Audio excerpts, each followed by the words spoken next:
On the 19th of May 2016, the National Energy Board of Canada issued a report recommending the Governor in Council to approve Texas giant Kinder Morgan's $6.8 billion Edmonton to Burnaby pipeline expansion, only if they are to meet the 156 conditions by this December.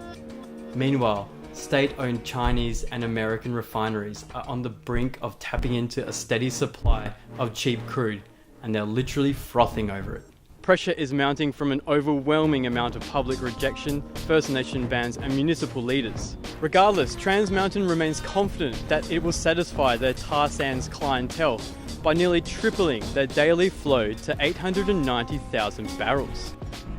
Though what makes this project different is what the pipeline will be transporting. Dilbert is a diluted bitumen laced with benzene and arsenic, as well as hydrogen sulfate. It's highly corrosive because it's mixed with sand, which will make it sink in water and therefore very difficult to clean up. In Burnaby's quiet family neighbourhoods, you'll find schools, daycares, shops, and the Simon Fraser University. Where across the road, Trans Mountain's tank farms will undergo an upgrade from 13 to 27 tanks, holding a total of 875,000 cubic metres. Currently, from the previous slide to bring you up to speed, that's the current tankage. And the yellow tanks indicate the new tankage. So there's a significant amount of density increase in that facility, almost pushing tanks out to every available space. Blue lines indicate the natural waterways through the city, which are numerous and valuable, and the risk and harm you can imagine.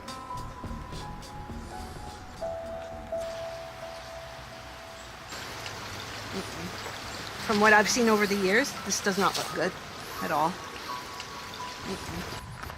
I've lived in this area for 43 years. I first heard about this bell because I was at a shop and I picked this bell up off the shelf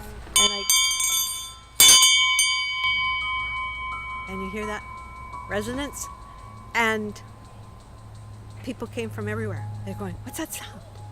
And so when I thought of protesting Kinder Morgan, I thought, I'm taking my bell. And so I've taken it where I can, and people respond to it for different reasons. Some think it's a funeral or whatever, but if this goes through, that could be accurate. The risk analysis, in my viewpoint, that Kinder Morgan did for this proposal for the project was infantile at best. If it progresses to a large state fire, be inextinguishable due to a lack of access for firefighters, because the tanks are so tight and the heat wave will be so close. Also the exposures, the next tank will catch on fire, or the wooded area beside. If you can't put it out, it has to burn out. But very, very often facilities aren't located in such proximity to such dense population. If you smell, see, or hear indications of a serious safety leak or emergency, then you must leave, which is highlighted, must leave the area immediately on foot. That's in capital and quotes, and only in an upwind direction. And if you are in a vehicle with the ignition on, turn it off. Someone who planned this or approved this had something very specific in mind for eliminating risk by isolation. If we go to the proposed plan, and you just simply draw the heat outfall potential in all directions, because wind in our area can come from multiple directions.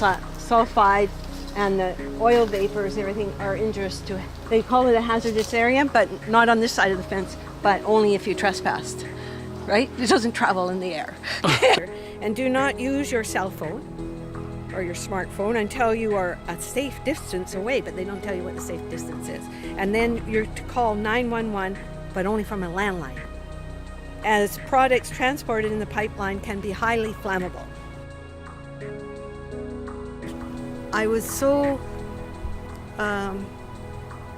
moved by particularly the elderly women. I remember that they were struggling, and they had their arthritis, they had canes, everything so determined. And I remember one grandmother, and she said, that this was her something like 85th birthday or whatever, and they were supposed to be a family celebration, and she said, I can't. She said to them, I can't go, I have to go up the mountain. Now these are people, they're not environmentalists or whatever, they just go, something is wrong here.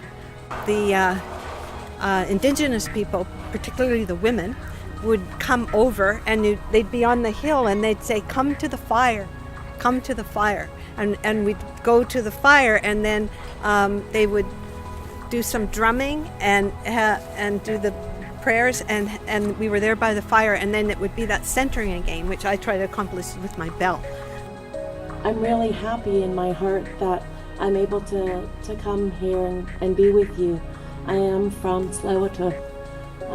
As many of you may know, that Tsleil-Waututh Nation is a small nation just across the inlet, and we've been given a mandate from all of our constituents within our nation to 100% oppose Kinder Morgan pipeline expansion. The other good thing that we just recently, we have signed a treaty alliance at the Union of BC Indian Chiefs. I don't know if you've seen all over Facebook, but Tsleil-Waututh Nation, yeah, this is huge. This is aligning all the fossil fuel projects that are across Turtle Island. That includes the Dakota Access Pipeline, that includes Enbridge, that includes Energy East, includes all the Trans Mountain Pipeline projects that are here, namely Kinder Morgan. So Tsleil-Waututh was asked to go over and orchestrate this. Trans Mountain also wish to tear up Burnaby's northern suburbs so they can install 2 new pipes connecting the tank farm to what will be their new 2nd and 3rd Burrard Inlet terminal. We're standing here in the Tsleil-Waututh National Reserve. Extensive consideration has been taken in their assessment of the NEB's report, which completely fails to make it through the first lens of their own groundbreaking independent study. Recently, the federal court has rejected the First Nations appeal that Trans Mountain and the NEB have violated their rights during the review process. You better spend putting your money into a resource like there's a lot of folks in the community that are concerned about the spill risk of a 7-fold increase in tanker traffic in our Burrard Inlet, as well as a lot of young people and concerned Canadians. We face the huge danger of another oil spill. They've had many. Since opening in 1952, Trans Mountain have reported 78 major spills that we know about. Marine culture has been struggling to recuperate after the 2007 spill, where a contractor performing maintenance slashed Trans Mountain's pipeline, leading to 250,000 litres of crude to be spilled into Burrard Inlet. In all the years, I've never seen maintenance like that, where you're bringing in big concrete forms and all that. I can't help but think it has something to do pre-preparation. In the Tsleil-Waututh report, Dr. Jeffrey Short, a consultant at JWC, explains that a reasonable spill could result in the death of 100 to 500,000 birds, which is enough to trigger a major disruption in the food web dynamics. Take a look at the Burrard Inlet. See how many tankers you think can go safely through that little body of water. Think of the whales that Kinder Morgan has already agreed will die because of these big ships going through our Salish Sea. We're worried about the impacts of this project on global climate change and on our country's commitment to make a meaningful transition away from fossil fuels. How we're possibly going to be able to do that if we're expanding a new tar sands infrastructure. Trans Mountain is only insured for $1.3 billion, and that's only if a spill occurs on land. So in fact, it's actually the BC taxpayer who will be forking out the bill for a major cleanup. Look at what happened in the Gulf of Mexico. That cost $45.6 billion, and that was only half cleaned up. The Husky Oil didn't even really bother to clean up the oil spill in the North Saskatchewan last month, so now Saskatchewan's dealing with a destroyed water supply. Places like Chilliwack have been offered sums of money by Kinder Morgan that will be paid to them if the pipeline goes through. So that way they can say to opponents, like, we've got approvals from all these communities, but they're paying for it. It's not in my nature, but I've knocked on doors feeling a little vulnerable and all that to say, please sign this petition. This one, 339, is put together by a student. This one was put together by the president of the Canadian Association of Oil Well Drilling Contractors. All right? And he was able to get over 34,000 signatures. A multinational from Houston, Texas saying, stand back, this is what we're going to do. Our city is saying, you have to follow our bylaws, and then go, no, we'll just talk to the National Energy Board and everything's fine. Knowing it was almost like it was predetermined that they knew everything would be fine. It would all be in their favor. I don't read the words review, put out for consultation or input. That means they just have to file. And the 156 conditions sound like a lot. However, many of them simply require the company to just file reports just months before construction, none of which will be further assessed or scrutinised. Who's this National Energy Board? You already know how important pipelines are for transporting energy, and pipelines that cross Canada's provincial or international borders are regulated by us, the National Energy Board. And then you find out they're based in Calgary and that they're very affiliated with the oil industry and that, and they're going, they have a different outlook on life than we do. So as it stands, the NEB has sided with Trans Mountain 82% more times than Intervenors, with no explanation and no further analysis. Right? Have they ever said no to a pipeline? In my understanding, they have not. Many matters regarding NEB to have failed to undertake a rigorous review process. I would ask that you read this letter that we've submitted. We haven't received any response. By approving the Pacific Northwest LNG pipeline, his first interprovincial mega project, Trudeau has made his new carbon tax look like a drop in the ocean.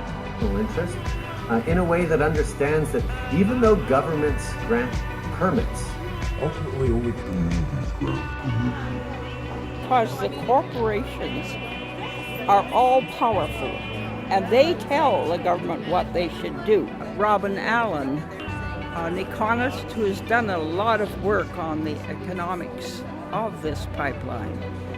And in fact, it will be a net loss for Canada.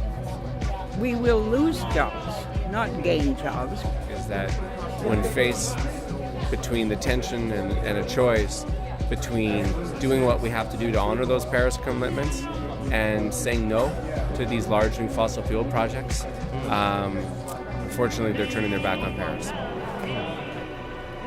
We obviously cannot rely on the state to act bravely on national and global interests. So it is truly up to everyone to see that signatories of the Paris Agreement ensure that the motions of change are set in the right direction. Us, if, heaven forbid, Trudeau does approve the Kinder Morgan pipeline, to launch a citizens' referendum so that we, the people of British Columbia, can make sure this pipeline never goes through. So what we need is we need the people to stand up and to say no. It's only the people that can stop the global warming. If you're for our environment and against Kinder Morgan expansion, then I strongly suggest voicing your opinion to your local members of parliament. And it's actually free to send a letter to Justin Trudeau himself if it's addressed to the Parliament of Canada. Check out more information in the below links and show your support to organisations like BROKE, the Burnaby Residents Against the Kinder Morgan Expansion, Sacred Trust, and the Dogwood Initiative. It's going to be a massive demonstration on the 19th of November at noon outside the Vancouver City Hall, so see you there. Say no to Kinder Morgan. Thank you, Elsie. And